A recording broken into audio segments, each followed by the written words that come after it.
Hello everyone, welcome to my YouTube channel The Bharatvarsh Edu Classes for CA CS CMA। आप सभी का मेरे YouTube channel पे स्वागत है। आज जो हम चैप्टर स्टार्ट करने वाले हैं दैट इज़ लेजर।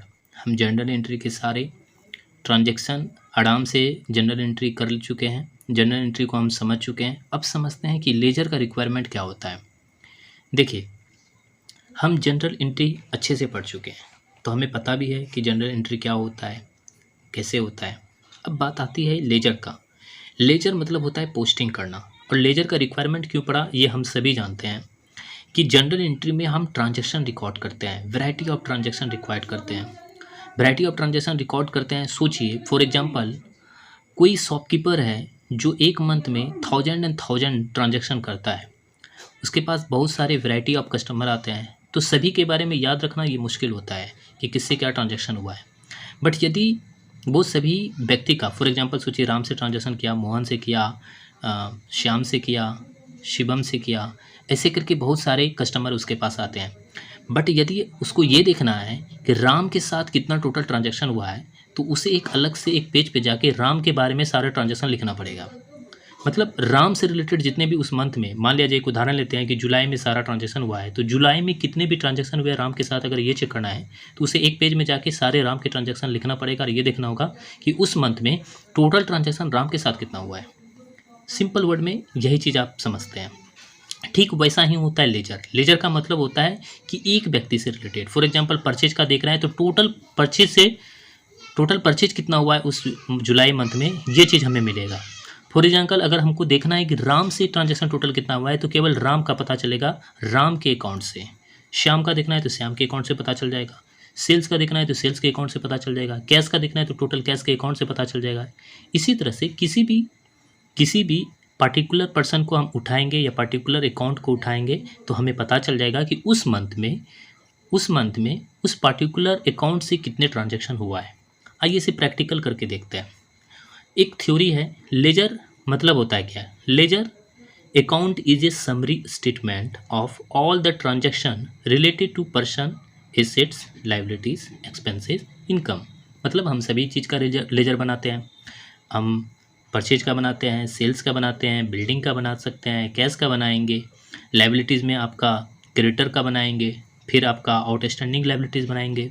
ऐसे करके हम सभी का ट्रांजैक्शन बनाएंगे। कैपिटल का बनाएंगे, फिर पर्सन का बनाएंगे। इस तरह से हम टोटल ट्रांजैक्शन का जो जनरल एंट्री के हैं लेजर में पोस्टिंग करते जाएंगे और हमें पता चल जाएगा कि उस मंथ में टोटल ट्रांजैक्शन जो एक पर्टिकुलर व्यक्ति के साथ या पर्टिकुलर एसेट्स के साथ या लायबिलिटी के साथ कितना हुआ है। फिर बात आता है परचेज का लेजर। परचेज का लेजर जो बनाते हैं, मतलब जो हिंदी में मैंने समझाने का यहाँ पे प्रयास किया था कि जैन मंथ में या जुलाई मैंने एग्जाम्पल लिया कि टोटल कितने का हम परचेज किए सब दिख जाएगा। ये हिंदी मीडियम वाले बच्चों के लिए मैंने इस तरह से लिख के रखा था। नाउ नेक्स्ट स्टेप क्या होगा हमारा। नेक्स्ट स्टेप ये होगा कि हम पहले ट्रांजैक्शन कुछ लिखेंगे, उसका जनरल एंट्री करेंगे और आपको बताएंगे कि लेजर में इसका पोस्टिंग कैसे करते हैं। ठीक है, यहाँ पे मैंने कुछ उदाहरण लिया है कि जैसे बिजनेस स्टार्टेड विद कैश, इसका जनरल एंट्री क्या होगा। परचेज गुड्स बाय कैश 18,000 का, इसका जनरल एंट्री क्या होगा। एक एक जनरल एंट्री करते चलते हैं। मैंने यहाँ पे लिख के रखा है पहले से, बिजनेस स्टार्टेड विद कैश। आइए देखते हैं क्या एंट्री होगा। हम बिजनेस स्टार्ट कर रहे हैं, बिजनेस में कैश ला रहे हैं, जो आता है उसे डीआर करते हैं, अच्छे ढंग से जान रहे हैं कैश अकाउंट डीआर टू, जो पैसा दे रहा है उसका नाम लिखना चाहिए, तो हम क्या करते हैं ओनर्स कैपिटल लिखते हैं। ओके, 50,000 का ये हो गया।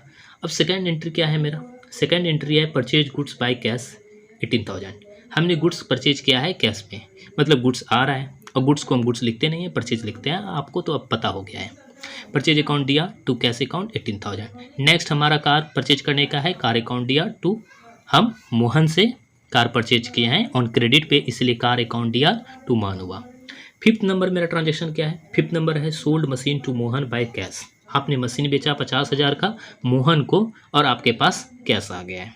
ओके, कैश अकाउंट दिया टू, आपने क्या किया है कैश परचेज का sold machine to Mohan by cash.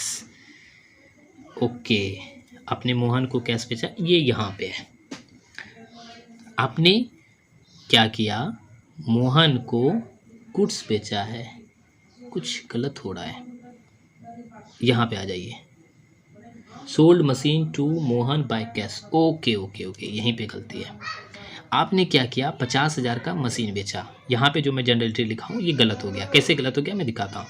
यहाँ पे सेल कट जाएगा, यहाँ पे आ जाएगा मशीन, क्योंकि पर्टिकुलर चीज़ का नाम हमें पहले से पता है तो उस आइटम का नाम लिखते हैं। एंट्री क्या होगा, cash account DR2 50,000 to sales account नहीं होके डायरेक्टली मशीन अकाउंट हो जाएगा। फिर नेक्स्ट एंट्री था कि आप अमाउंट पेड कर रहे हैं मोहन को कैश भेज रहे हैं, जो जाता है उसे CR करते हैं। Mohan account DR to cash account 2,80,000 का। नेक्स्ट आपका ट्रांजेक्शन हुआ अमाउंट डिपॉजिट इन बैंक। यहाँ पे देख लीजिए एंट्री क्या है, अमाउंट डिपॉजिट इनटू बैंक। आपने बैंक में 80,000 का कैश जमा किया। ओके, बैंक में जब हम कैश जमा करते हैं तो क्या करते हैं, bank account DR to bank receiver है, bank account DR 80,000 to cash.